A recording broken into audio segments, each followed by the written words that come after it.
Back in August 2017, James Damore was fired from Google for releasing a memo stating why he thought Google's left-wing political biases was affecting the company. This memo quickly became viral, and within 48 hours of its release to the public, Damore was quickly fired. However, this would not be the end we would hear of this, as both left-wing and right-wing press both put on their own clear viewpoint of what they thought the issue was, with the left defending Google for the decision, claiming that the memo would cause division and was also discriminatory towards women, while the right defended Damore, claiming he was unfairly punished for what he stated as scientific fact. Damore had his few weeks in the spotlight, going to alternative media sources first before the traditional press, such as through YouTube, talking to one of the men who inspired him to write the memo, Jordan Peterson. Soon after this interview, news around James Damore slowly dwindled down, but as of the 10th of January 2018, Damore has finally decided to take legal action against Google by suing them for discriminating against conservative white males in an effort to increase diversity at the company. Now using Damore's own memo to help us, we can identify why this memo was so divisive between the progressive left and right. Today, helping with it, I will be talking to both left-wing advocate Freeman and right-wing advocate Sterling. Okay, let's actually go into the memo itself now, guys. Now, James Damore, in his memo, his main argument is from a biological perspective. So he says that on average, men and women are biologically different in many ways, and that these differences aren't just socially constructed, because 1, there's universal across human cultures, 2, they often have a clear biological cause and links to prenatal testosterone, 3, biological males that were castrated at birth and raised as females often still identify and act like males, 4, the underlying traits are heritable, and 5, they exactly what we would predict from an evolutionary psychological perspective. He also does say in his defense that not all men and women are basically different. It's like completely, if you have women, men, there's no differences between them. What he's saying is that there is significant overlaps in between. However, on average, men are more likely to show one type of trait, whereas women are more likely to try another kind of trait. Now today I'm going to start off with Freeman, and next time I will be starting off with Sterling. But for today's recording, Sterling, you are second, and Freeman, you may go when you're ready. Well, thank you for having me on. I'm against James Damore and what he wrote in his paper. The reason for that is he's just what this memo is. It's just a rebellious end of the dying patriarchy. Man had it good back in the 1950s and before then, and they think that they can still go around today saying harmful things towards women and towards ethnic minorities and think they can get away with it. This memo is very harmful. It discriminates against women, it stereotypes what women do and what they think women can do, and it's not acceptable. I mean, it's because of people like Damore that there isn't equal representation. I mean, in the United Kingdom alone, only 30% of those elected politicians were women. Now, granted, it was 35% in the 2017 elections, 2 years after that, but that's still not 50%. It's not equal equality. And until then, Google are going to good to try and promote diversity upon it, and he just doesn't accept the change. Again, we've got problems, 9.1% difference in wage gap between men and women. It's gotten better, but still, it's not equal. Men and women need to earn the same. It's not fair. Okay, so for the first point I'd like to make, so he said about the lack of female representation in Parliament in the UK and in Congress. I believe it's 17%.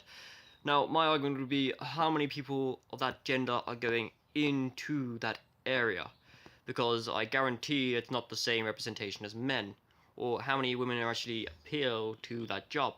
Now, in biology, as James Damore rightly put, there is a clear case that women will be attained to a certain job and men to another. For instance, even in young children and young adolescents, if you give them a toy, so if you were to put a truck and a baby in the same room for a girl and a boy, on average the boy will go for the truck, whereas the female will go for the baby. And that is, of course, a biological decision the child has made. Of course, you will have men and boys and girls who will go for the girl will go for the truck sometimes, and the boy will sometimes go for the baby. But on average, you will have that. It's the same for jobs, because we live in a free market. So you're up to you what choice you want to make. And one of the choices that women have to make is whether they want children or not. Now, of course, I'm going to support women if they want to have children, and again, if they don't want to have children, but that makes a big difference, which leads on to my second point, which is the pay gap. Now, in Norway, on average, it's men work 40 hours to women's 35 hours. And of course, that's how they've worked out the pay gap. Now, even if, so as you can clearly see, that's not very fair. You should really work it on average hours, not just, so you should cut off 5 hours or 5 hours of the men's and then work it out that way, 35 if you want to get a fairer statistic. But even if for all we know, men could actually be earning less in Norway. If we were to say that, even if someone earns £8 an hour, and, a man, let's say a man earns £8 an hour, and a woman earns £9 an hour in the same job, even though that may be the case, because the man is doing more hours, it will look, the results will be skewed, and it will show that the man is earning more, even though he's earning less than his female counterpart. And that's where these pay gaps often arise as a problem. Okay, Sterling, so what Freeman and people on the progressive left have been saying is that although there may be a biological difference between men, and some of them will deny this, but although that is the case, should that really make a difference to how we're paid? Surely every job should have 50-50 equal representation between male and female, as that is half and half of the population. Absolutely not. As my friend said earlier, that discrimination should be used in a positive way to allow the balance to fix itself. So in this case, in Google, we should hire more women rather than men based off their genitalia rather than their tenacity and ability to be well suited to the job. Is absolutely ridiculous. In a capitalist society, which the majority of the Western world, or all the Western world, lives in, we hire people based off their merit. So if I have a man and a woman, and one of them is more qualified for the job, I'm going to hire them based off that. So if it's the case that I'm going to have more men applying for a job than women, and they've all got the exact same, let's say they have the same grades, then I'm likely to hire more men. I'm not doing that because they're men, I'm doing it because they're better for my job. And to simply say that you do positive discrimination, it's just not on, because as a result of that, you're going to have unfair, you're just going to make another wrong. You're just going to end up discriminating against another race. I mean, it could, let's say it was reversed and it was blacks. You're going to be okay discriminating against blacks if there was more blacks represented in society, or more women represented in a job. I mean, look at the childcare sector. 90% of that in health and social care in the UK alone is dominated by women, but I don't see anyone saying that, oh, we need to get men in there. I mean, my predecessor over here may say that that should be the case, but I don't hear it in the news, and I don't think it's fair. It should be based off merit. That's the point I'm trying to make here. Based off merit, not based off your genitalia or race. Okay, Freeman, so what I've got here is James Damore's women on average personality differences to their male counterparts. So he says that women are more likely to be open, being more empathizing, and more interested in people than things, unlike their male counterparts. He says that in terms of extroversion, they are more likely to be highly agreeable than their male counterparts. And also they're more likely to show neurotic behaviour, so they're going to have higher anxiety levels, lower stress tolerance. Now, what I want to ask you here is, since this has been backed up with scientific data, what is the problem with him representing the argument in this case? Well, I disagree. I don't think it's the case that just because there are biological differences. I'm not going to deny biological differences. There are testosterone, estrogen, things like that. But even though that's the case, it shouldn't make too much of a difference. You can socially engineer someone to think a certain way, and I think that happens a lot in our country, and you learn it as you grow up. So, but let's just say there is a biological differences. This is why we still need equal representation. One, people are more likely to be selfish and look out for themselves. I mean, if we go back and look at the blacks and the slave trade back in the 17th and 18th century, you can see that there is a clear problem with black slavery. In the houses of Parliament and in Congress, there was no black representatives, and of course, if you're going to have that as a case, no one's gonna represent the blacks. And so the slave trade went on and on and on, and it never went away because there wasn't equal representation. There wasn't any representation for the blacks back then. If we look at another thing I've put down that it does psychological damages. So if we look at TV, for example, there was a study done, and we'll leave this in the description so people can look it up, but it showed that on TV, it was, on average, the same amount of viewership from black children and white children, that the blacks were more likely to have a damaged self-esteem because there was not enough black representation on TV. And it's the same with Google for women.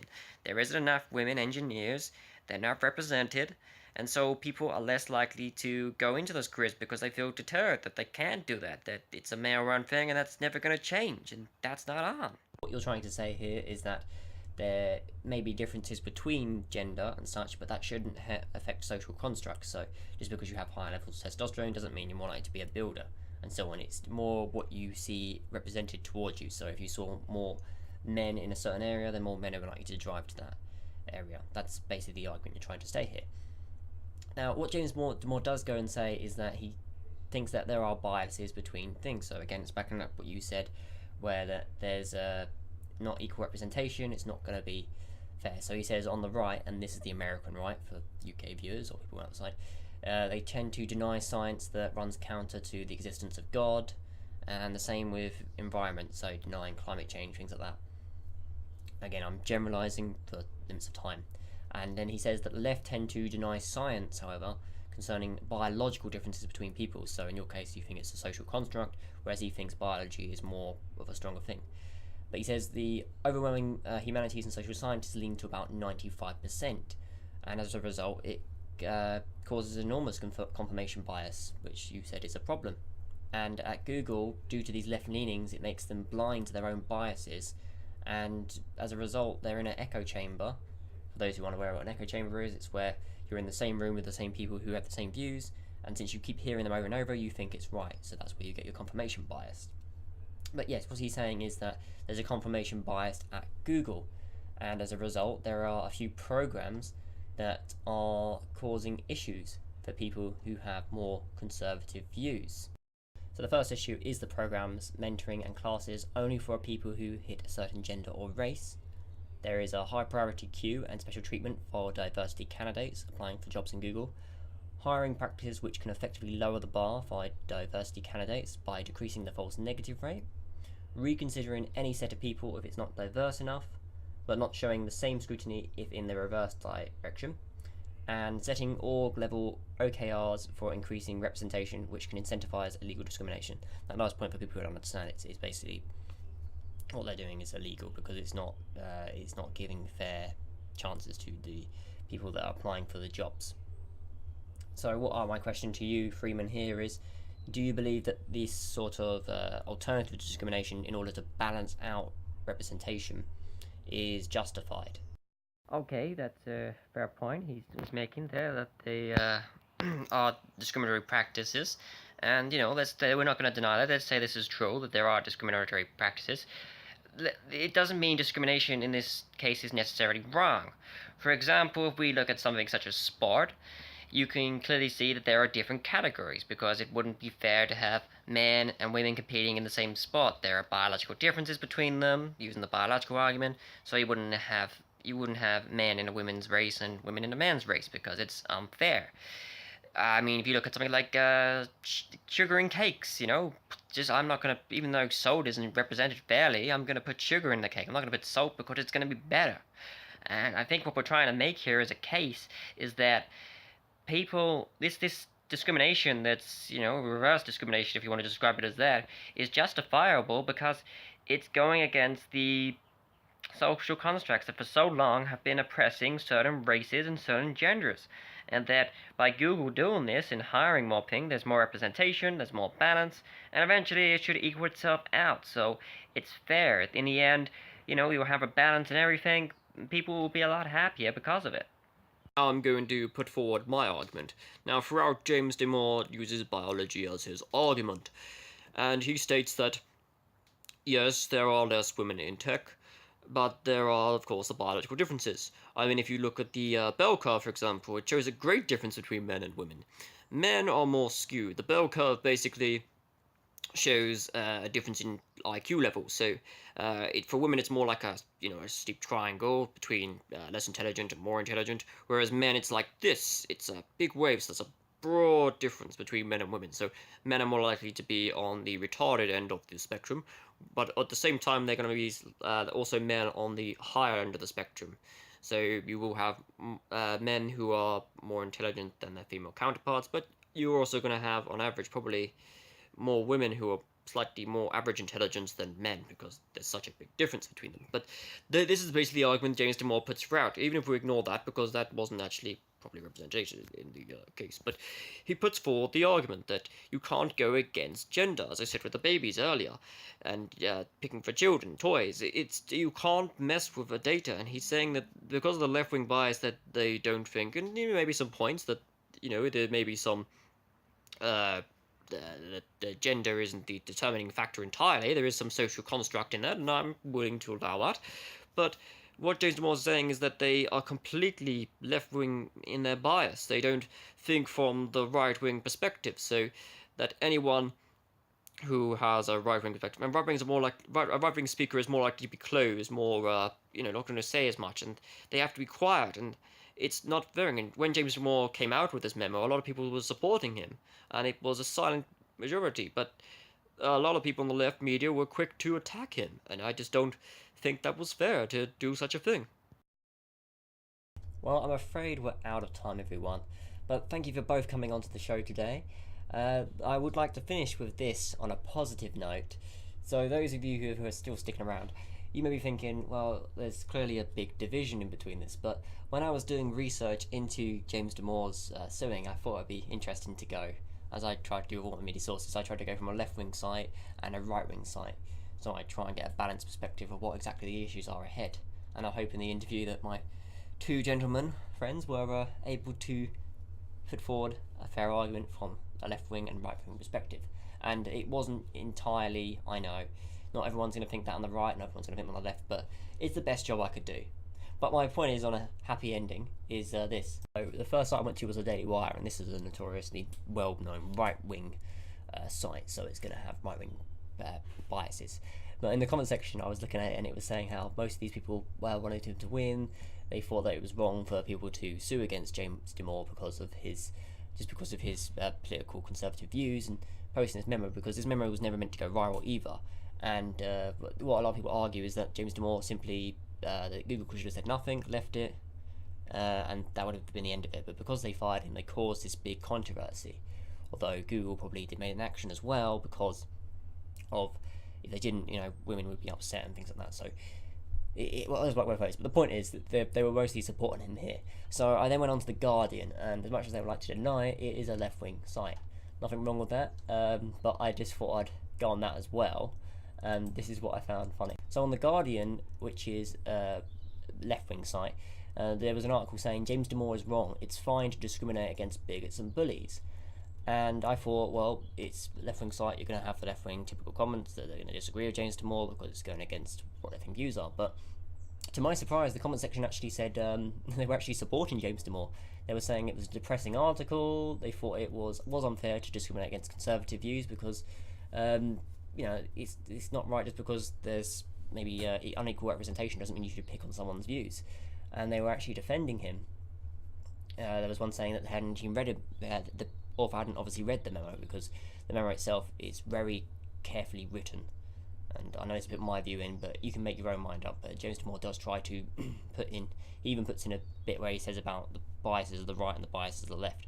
So I'll let you make up the mind what you think of it. But they were all basically defending. I thought it was nice to see some cohesion between both sides. If only they could see the comments that the right and the left were actually agreeing on this one topic. Maybe not everyone on the right and left, but the majority of the comments were supporting James Damore in suing Google. So there we go. So if you think you're that different, think again. There are actually people on both sides who may have similar views to you. So I thought that'd be a nice note to leave the video on. Thanks if you're still watching, and leave a like and maybe even subscribe. Thanks everyone. Bye.